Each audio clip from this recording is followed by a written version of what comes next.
involved or mentioned? Yeah, he said he stabbed somebody, I guess.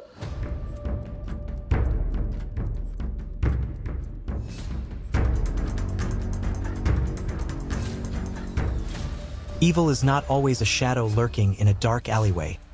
Sometimes, it walks among us with a handsome face, a charming smile, and a cold, calculated disregard for human life. Philosophers, criminologists, and psychologists have spent centuries trying to dissect the human mind to understand what triggers a person to cross the line from ordinary citizens into the realm of absolute depravity. Yes. Okay, so for the record, you just stood up and put your hands straight above your head. Yes, so that I was not being able to be budged into the vehicle. True evil manifests when a person actively chooses to inflict unimaginable pain, to revel in the suffering of those who cannot defend themselves, and to completely wipe away the sanctity of existence for nothing more than personal whim or chemical-fueled impulses. In the annals of modern American crime, few cases exemplify this chilling phenomenon quite like the story of Wade Stephen Wilson. To the outside world, he was a young man with complex roots, but beneath the surface lay a ticking time bomb of violence, fueled by a shocking lack of empathy that would eventually shatter multiple families in a single, horrific weekend in Southwest Florida. The story of Wade Wilson cannot be fully understood without looking at the fragile foundation of his early life. Born to teenage parents who were far too young to understand the immense weight of raising a child, Wade was placed for adoption almost immediately after his birth. He was brought up by a religious, stable family, the Wilsons, who went to church with his biological mother's parents and hoped to provide the boy with every opportunity to succeed in life. However, as Wade grew older, a darkness began to take root. By the time he reconnected with his biological father at the age of 18, the relationship quickly turned into a transactional one, defined not by familial bonding, but by Wade's constant, desperate demands for money. As the years progressed, his criminal record expanded exponentially, accumulating over 20 arrests for fraud, trespassing, and physical battery. He became a habitual offender, a man drifting through life on a wave of chaos and aggression, leaving a trail of warned individuals and broken relationships in his wake. By the autumn of 2019, Wade Wilson had found his way into the life of Melissa Montez, a woman who, despite hearing rumors of his volatile nature, chose to believe in the possibility of his rehabilitation. For 6 months, they shared a turbulent connection that was deeply tested when Wade was incarcerated for several months. Upon his release, Melissa made the fateful decision to give him a second chance. So where did you agree to meet him? Mila Spa. Now, when you arrived at Mila's Spa, did you see your Hellcat? No. Did you see a different car? Yes. Hoping that the walls of a jail cell had brought him some semblance of clarity. It was an optical illusion that many victims of domestic abusers suffer through, the desperate hope that the monster has finally been tamed. But on October 6, 2019, under the humid nighttime air of Fort Myers, Florida, where the temperature hovered at a sticky 84 degrees, that illusion was bound to crash into a bloody, terrifying reality that would change the course of their lives forever. The evening began like any ordinary weekend night out for a young couple looking to unwind. Melissa and Wade drove to the Buddha Bar, a popular local spot in Fort Myers, arriving in Melissa's prized possession, a sleek, high-performance gray 2015 Dodge Hellcat. For a brief moment, the neon lights, the music, and the clinking of glasses provided a normal backdrop. But as the hours wore on, the alcohol and Wade's inner demons began to fuse into an explosive mixture. A heated, aggressive argument erupted inside the bar. Wade, growing increasingly restless and volatile, demanded that they leave the venue immediately to visit someone else's house, a plan that Melissa firmly opposed, sensing that nothing good could come from driving around with an agitated, unpredictable man in the dead of night. Frustrated by her resistance and determined to get his way, Wade suddenly changed tactics, calmly claiming that he just needed to step outside to grab something from the car. Sensing a shift but still deeply uneasy, Melissa followed him out to the parking lot moments later, only to feel her heart drop into her stomach. The loud, distinctive roar of her Dodge Hellcat filled the night air as the vehicle sped away, leaving her stranded in the dark parking lot. In a strange, chilling detail that she would later recount in a court of law. You're waiting on your girlfriend? Oh, okay. That's no problem. No, I got a call. Somebody was sitting in their car and everything like that. So. Melissa noticed that as the car pulled away under the dim streetlights, Wade didn't even appear to be visibly sitting in the driver's seat, as if he was deliberately hiding or ducking down. Realizing she had been abandoned by the man she tried so hard to help, Melissa called her trusted friend, Amy, who immediately drove down to rescue her from the venue, bringing her back to a safe house where an exhausted, emotionally drained Melissa eventually passed out into a heavy sleep. The nightmare, however, did not conclude with the sunrise. By 8 a.m. the following morning, Melissa awoke groggy and disoriented, only to find her phone buzzing repeatedly with missed calls from an unfamiliar number. When she finally answered, Wade's voice boomed through the receiver, entirely stripped of any warmth, filled with an explosive, demanding fury that shook her to her core. He ordered her to meet him immediately. Recognizing his history of drug abuse and physical violence, Melissa knew that refusing him flatly could trigger a deadly hunt. So she strategically agreed to meet him, but only in a highly public setting, the parking lot of her workplace, the Milo Spa in downtown Fort Myers. Seeking a human shield against his rage, she begged Amy to accompany her for protection. When Wade finally pulled into the concrete lot, Melissa's instincts screamed that something was horribly wrong. He wasn't driving her gray Hellcat, but was instead behind the wheel of a completely different,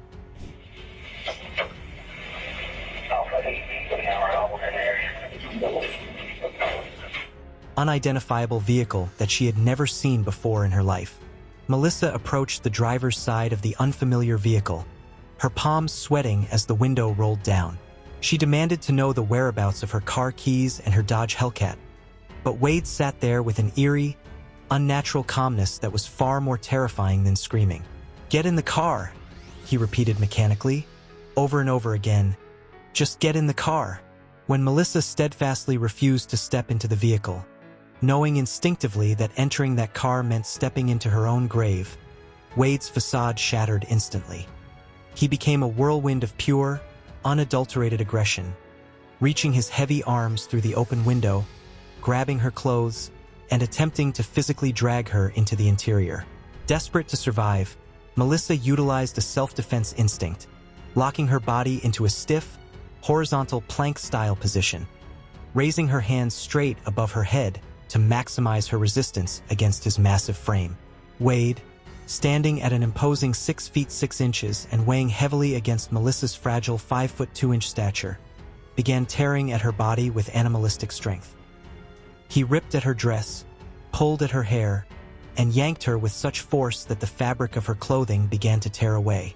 Realizing his grip was slipping as the threads gave way, Wade completely lost control. He flung the car door open, entirely forgetting to shift the transmission into park. As the heavy vehicle began to roll dangerously forward on the asphalt, Wade lunged out and tackled Melissa directly onto the ground. The rolling tires grazed both of their legs as they crashed onto the hard concrete, with Wade landing heavily on top of her, pummeling her face, throat, and body with a barrage of slaps, choking holds, and closed-fist punches that blurred the line between fast-paced terror and agonizingly slow torture. Dragged by her hair and torn dress across the pavement toward the front of a nearby staircase, Melissa tried desperately to look into his face, to find a shred of humanity, to reason with the man she had loved. But as she would later testify before a stunned courtroom, there was nobody behind those eyes anymore. He was a completely empty vessel of rage. As a small crowd of onlookers began to gather near the downtown businesses, Melissa held onto the staircase railing for dear life, praying that someone would do more than just watch, hoping that the flashing lights of a 911 response would appear. Instead, the violence escalated as Wade dragged her up to the upper level of the building, choking her until her breath caught in her throat. Through sheer, adrenaline-fueled survival instinct, Melissa managed to twist away from his grip, running blindly into a neighboring business to hide. By 8:48 a.m., multiple 911 calls had brought Fort Myers police officer Tim McCormick to the scene, where a battered, traumatized Melissa identified her attacker as Wade Wilson and warned the state that he was fleeing in a stolen black Nissan Versa. As the Fort Myers Police Department issued an urgent multi-agency alert for Wade Wilson and the black Nissan Versa, a parallel investigation was already unfolding in the neighboring jurisdiction of Cape Coral that would turn a domestic assault case into a horrifying double homicide hunt. When detectives ran the unfamiliar phone number that Wade had used to terrorize Melissa that morning, the database pointed directly to a residence on the 4000 block of Tudor Drive, belonging to a 35-year-old local waitress named Christine in Melton.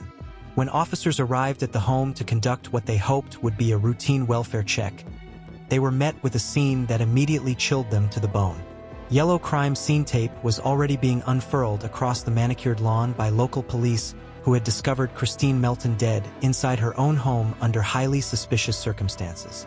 Christine Melton was known by her friends, family, and patrons as a fiercely loving protector, a precious soul, and a vibrant, irreplaceable force in the community.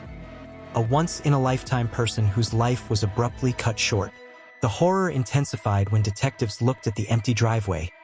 Christine's personal vehicle, a black Nissan Versa, was completely missing. The pieces of the puzzle slammed together with devastating clarity. Wade Wilson had met Christine at a bar the previous night, accompanied her home, and left her lifeless body behind before stealing her car to hunt down his ex-girlfriend. The search escalated into an absolute emergency, with law enforcement agencies flooding the county with patrol units, desperate to corner the towering killer before he could claim another victim.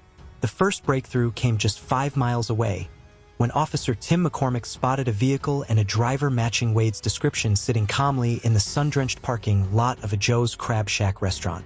Knowing the extreme danger the suspect posed, McCormick immediately called for backup, but approached the vehicle cautiously to keep the driver engaged. Bodycam footage captured the tense interaction as Wade lied smoothly, claiming he was just waiting for his girlfriend to return.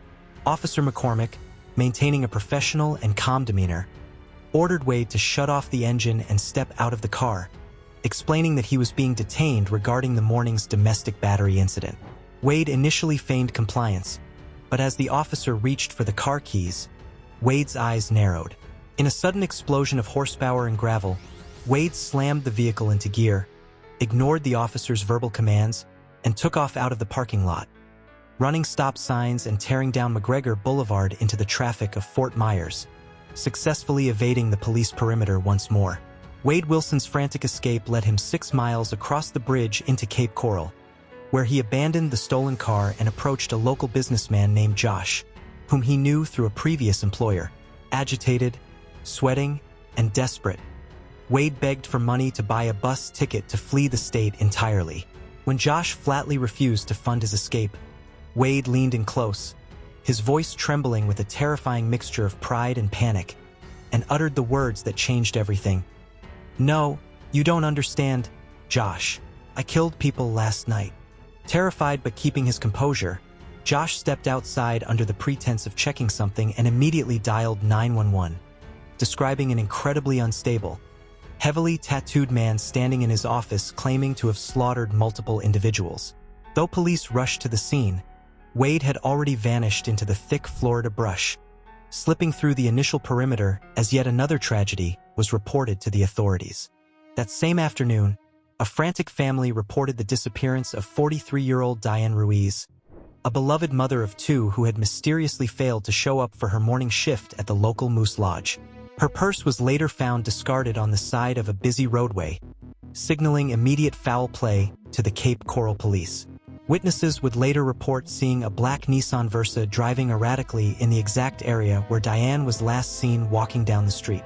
The breaking point in the case finally arrived later that evening. The Lee County Grand Jury met today and returned an indictment against Wilson for 2 counts of first-degree premeditated murder. Not through forensics, but through the heavy conscience of Wade's biological father, Stephen Testa. Wade had called his father multiple times that day, bragging that he was a killer and that 2 people are gone who won't be coming back. Initially dismissing it as another one of his son's elaborate, drug-fueled stories, Stephen put the phone on speaker during a subsequent 10 p.m. call so his wife could listen, and the sheer, graphic details that poured out of the receiver filled the room with cold horror. Wade calmly explained on speakerphone that he had strangled Christine Melton in her bed after she fell asleep. And when her body became too stiff with rigor mortis to fit into the trunk, he stole her car. While driving her car, he saw Diane Ruiz walking, pulled over to ask for directions, and lured her into the vehicle before choking her violently while driving down the road. When he pulled her out of the car in a desolate field and realized she was still faintly breathing, he told his father with absolute indifference that he got back behind the wheel and ran her body over repeatedly until she looked like spaghetti. Horrified, and realizing his son would kill again if left free, Stephen chose civic duty over blood. He tricked Wade into giving away his location under the guise of sending him a vehicle, and immediately called the U.S. Marshals and the Regional Fugitive Task Force. Surrounded in an empty home he had broken into, Wade Wilson was taken into custody after a tense 30-minute standoff. The subsequent trial in June 2024 exposed the world to the true face of the monster. Wade had covered his face in Nazi tattoos during his years in jail, showing absolutely zero remorse as the jury listened to his recorded jailhouse confessions. It took the jury less than 2 hours of deliberation to return a verdict of guilty on all counts, including 2 counts of first-degree premeditated murder. The reign of terror was officially over, brought to an end by the courage of a victim who fought back, a father who chose morality over a killer's bond, and a justice system that ensured Wade Stephen Wilson would never walk among the innocent again. If you value deep, uncompromising breakdowns of criminal investigations and true crime stories, please hit the subscribe button and turn on notifications for LeadCaseTV. To step inside our next case file right now, click on the video appearing on your screen.